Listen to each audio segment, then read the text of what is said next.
Shwmae a chroeso I Sgwrs, podlediad Consortiwm Canolbarth y De. Yn y podlediad hwn byddwch chi'n clywed y trafodaethau diweddara am bob math o bethau addysg.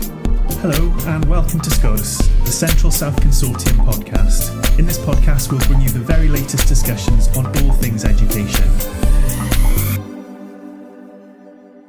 Hello and welcome to the Sgwrs, a podcast series from CSC. My name is Carrie Smith-Thomas and I'm the head of school at Craighurst Primary School in the Fern Federation. I'm the lead practitioner for data and information literacy with cross-curricular digital skills at the CSC. In this podcast, I'm joined by a group of teachers from across the CSC region who have been collaborating on a project to enhance the teaching and learning of data across the curriculum. Kat is a teacher from Pontfine Primary School in the Vale of Glamorgan. Can you tell me a little bit more about the project you've been working on with your pupils?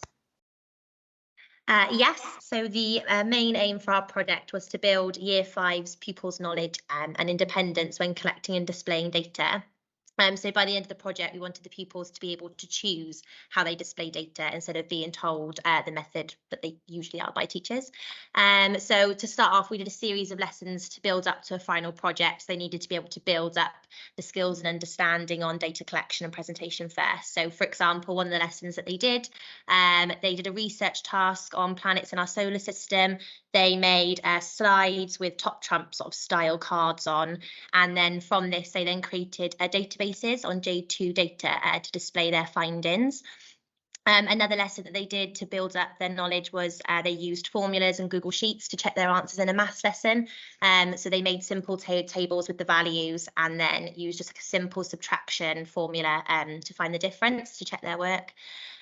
So there was other lessons involved, and eventually for the final project, they created e-safety, a survey which was sent to Key Stage 2 pupils. They created the questions for the survey using the DCF. So they looked at what knowledge people should have by the end of Year 6 to create their questions. This was then shared with the pupils via their Google Classrooms.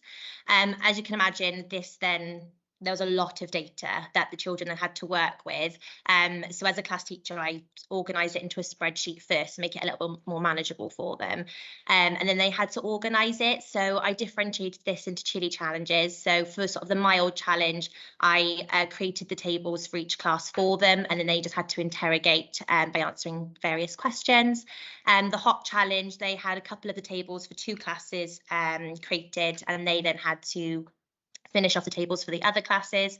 And then for the extra spicy pupils, they did it from scratch. So they used all of the answers from the survey and created tables either on paper or on Google Sheets, however they wanted to. And then the second step then was to choose how to present that data. So they ended up choosing databases, they chose hand-drawn bar graphs. Some of them used their Google Sheet tables to then create digital bar graphs. And it was just really, really lovely that they got the choice and then got to discuss their findings. They sort of sat with a partner who chose something differently and compared what they felt was clearer, what worked better, and how they would change if they did it again. And this then has been really helpful for our digital council because they can look at the answers from all the pupils and can see what areas need to be worked on and what classes they could work with to help build their citizenship skills. I can't wait to see your work on the playlist when it's published later in the summer term. Next we have Stefan from Gladstone Primary School in the Vale of Glamorgan. Stefan, can you share with us what you did with your pupils, please? Prynhawn there, everybody. Yes, no problem. The purpose of our ICT task was to enable children to gain a deeper understanding of how data can be used when designing and advertising a product, in this case a travel product, to fit in with our theme, which was Destination Europe. Key terms that we considered were product, price, place, promotion, unique selling point or USP, and the target audience. During the task, pupils had to construct and populate and interrogate the database. Then, depending on their results, they identified the target audience, designed their product, including a unique selling point, and promoted it via an advertisement using a medium of their choice. Amazing, thanks, Stefan. And we've got next Chloe and Hannah, who are teachers from the Fern Federation in Rhondda and Taff. Hannah, if I start with you, can you explain to me what you did with your project, please? Yes, so our project was based on a Dragon's Den enterprise project for our Christmas fete. This was a numeracy focused AOLE project with DCF incorporated, where in the progression step 1, we focused on collecting data and sorting. The children decided what they were going to make by collecting data from votes and evidencing this in pictograms and simple bar charts. They then designed their product using JIT on iPads, laptops and interactive whiteboards. We then provided the children with a problem where the shopping list of ingredients had gone missing and the head teacher had bought too many ingredients, and the children had to sort the ingredients into different criteria to work out what they needed to make the salt dough. This then led onto the children writing instructions, making, designing their final product, and finally selling it to their families on our enterprise day. Thank you so much, Hannah. Sounds like you and your pupils had a really busy half term there. And next now, Chloe, can you talk us through your project, please? Yeah, so our project was more or less like Hannah's. It was for Dragon's Den. Children were expected to make their own product to sell on the Christmas fete to parents. This is a maths AOLE focus theme with DCF incorporated, so they looked at spreadsheets and analysing data in progression step 3. So to start with, children decided what they would like to make by voting, not using a Google Forms. From this, they analysed their data and decided on the item they would be making. Children then used Jamboard to decide on the equipment they needed to make the items, and then we were able to order it into school. From this, we decided on different shops that we could look to cost the items and find the most expensive and cheapest item. To do this, children worked independently on Excel, where they were able to input formulas and extract data and decide where we were going to buy the items from. Children then did a few maths cross-curricular lessons, such as working out the cost of 10, 15 snowmen, and then doing the circumference and diameter of the body and head that they wanted to make the size of their snowman. Children went on to write their own instructions on how to make them, which they then laminated and gave to parents when we decided to sell their snowmen. Lastly, we were able to sell them, which children did themselves. They created their own Google Forms for parents to fill out, which they were asked about their selling skills. And then lastly, children analysed their data from the Google Forms. Thank you very much, Chloe. And Sue, if I come to you next. Sue is from Brynner Primary School, also in Rhondda and Taff. And Sue, can you please give us a brief overview of the project you undertook? Yes, thank you, Carrie. Our project was a rich task about fabulous feelings. It was a data project based on the health and well-being AOLE with DCF incorporated, where we focused on collecting, sorting and analysing data. The project started with a wow starter. The learners followed a trail of red glitter to the outside classroom and discovered 2 love monsters with a letter asking the learners to help them build their confidence and self-esteem. The learners influenced the learning with questions about what they would like to learn and find out throughout the project. The children decided they would investigate feelings and collected data for how they were feeling. They used tally charts and then inputted the data into JIT5 chart using the iPads, evidencing this in pictograms and simple bar charts. They then decided to develop their Welsh by making Welsh language emojis and conducted a survey of how they felt in Welsh. The children used JIT5 mix to analyse and interpret the data about how they felt. The project led to many opportunities to develop writing instructions, making and designing cards, and finally organising a farewell party for the 2 guests. Amazing. Thank you so much, Sue. I love the idea on the Welsh language emojis. Sounds really, really interesting. Finally, then we've got Dawn now from Bridgend. She's based in Tondy Primary School. And Dawn, what have you been working on within your project? I've got a mixed class of year 5-6, and our project stemmed from our health and wellbeing topic, which is called Champion, where we were looking at sport, fitness, nutrition in the school council, looking at lunch boxes from across the school. The children decided they would collect a sample of wrappers from lunch boxes and look at the nutritional value of food. This led on to putting the information into a database for ease of sorting. The children researched the healthy living plate and daily nutritional values needed by children from the NHS, so they had information to compare. They researched about the food groups, and then they compared them to what they'd found out on the database. The children created a Google Forms to interrogate the data and were able to draw conclusions from that. We focused on the amount of sugar found in the foods in some lunch boxes, which was an eye-opener for some of the children.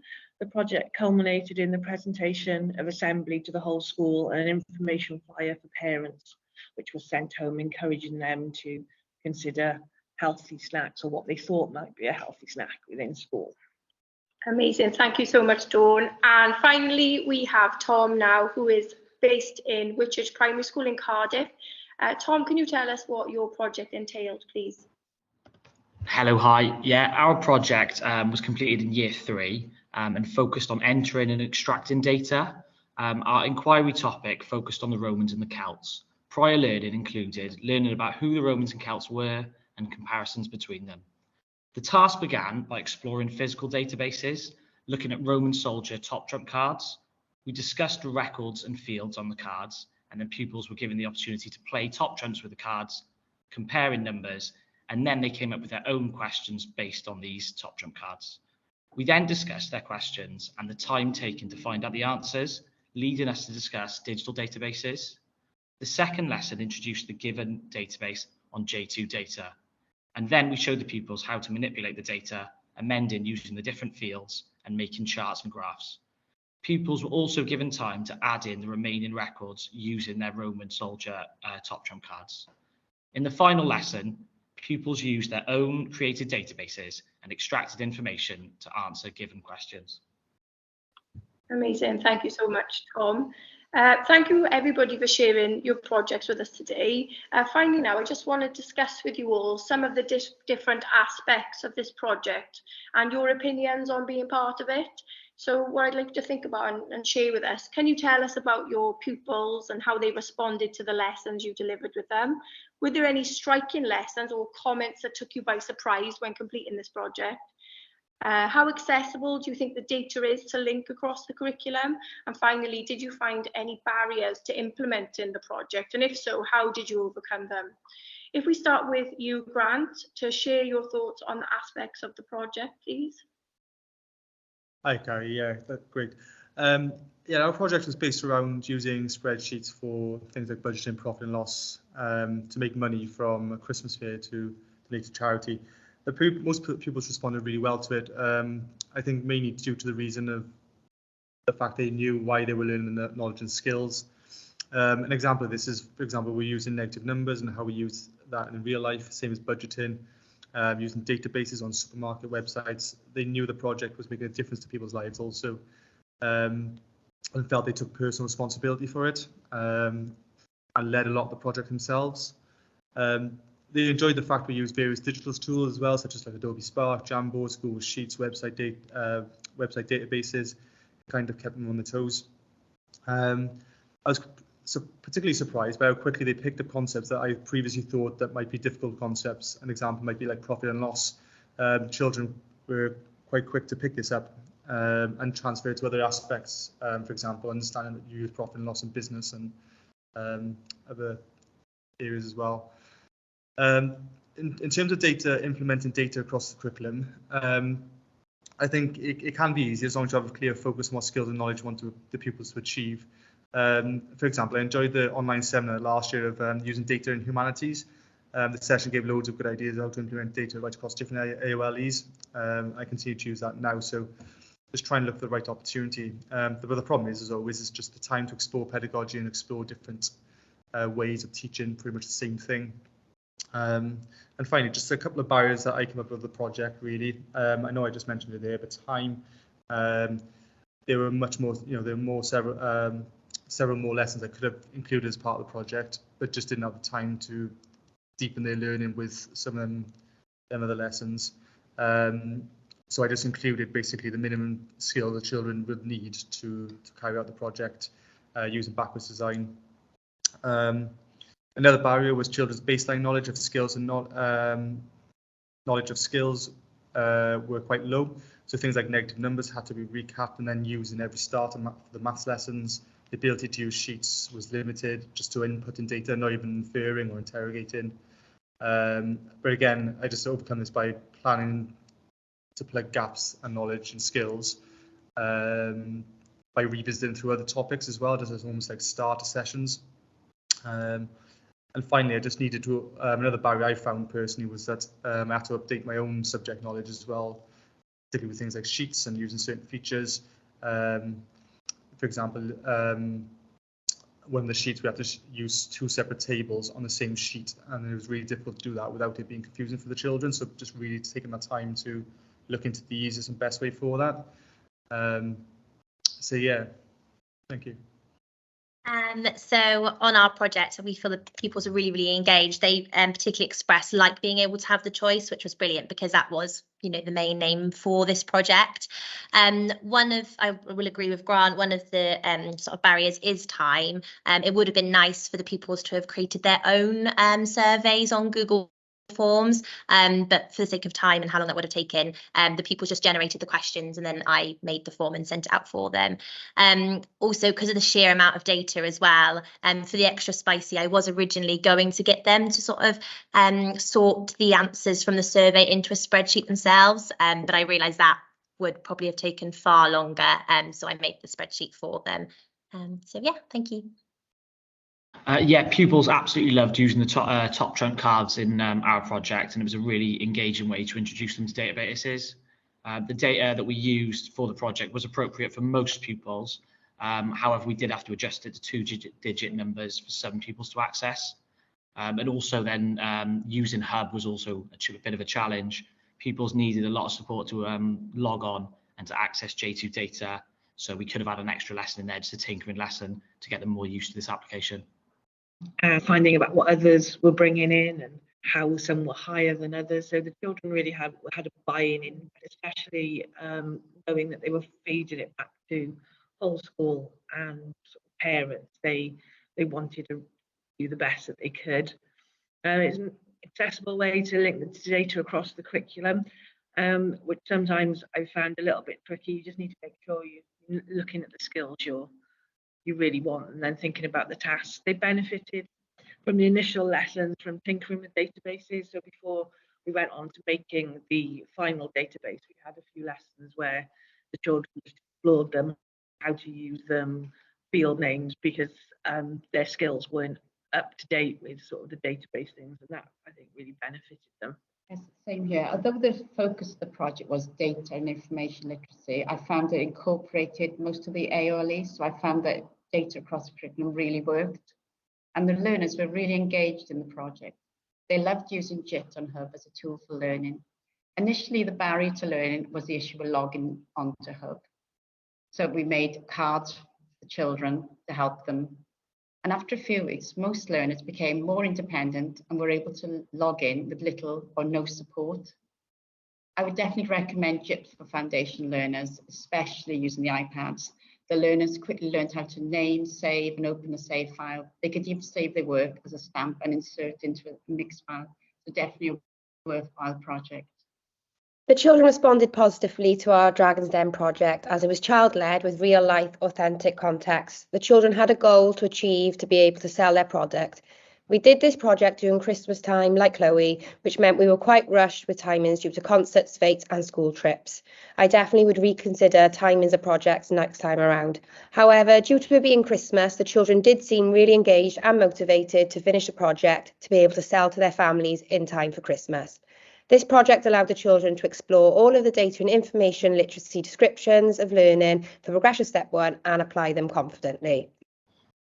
I was actually quite surprised by the amount that I learned during the maths element of the project and were then confidently able to apply them across the curriculum and context. Also, the children's confident with using Excel and using formulas. We went further than originally planned than in the lessons. The data and information literacy descriptions of learning for Progression Step 3 are quite broad but can be done through many different lessons. The project was done during the Christmas term, which is a little bit of a rush and jam-packed with the Christmas concert, so I definitely think I would give myself more time next time. Amazing. Thanks, everybody. And just a big thanks to all the schools for taking part with me today, but throughout the whole project. It's been great working with you all. And I think, all the schools across the different regions are going to really benefit from all your hard work. It's been lovely hearing all of the different approaches you've used in your settings. And if you're listening today and you would like to download any of the resources or any of the projects that you've heard about today, please go to the Digital Competence Knowledge Bank page on the CSC website. Thank you very much for listening. Diolch am wrando ar y benod hon o Sgwrs. Cofiwch ein dilyn ar Twitter a Facebook, tan ysgrifio ein sianel YouTube, ymuno yn cymunedau ar ein gwefan a darllen ein bwletin ysgolion wythnosol am y newyddion diweddaraf. Thanks for listening to this episode of Sgwrs. Don't forget to follow us on Twitter and Facebook, subscribe to our YouTube channel, join our online communities via our website, and read our weekly school bulletin for the latest news. Hwyl am y tro. Bye for now.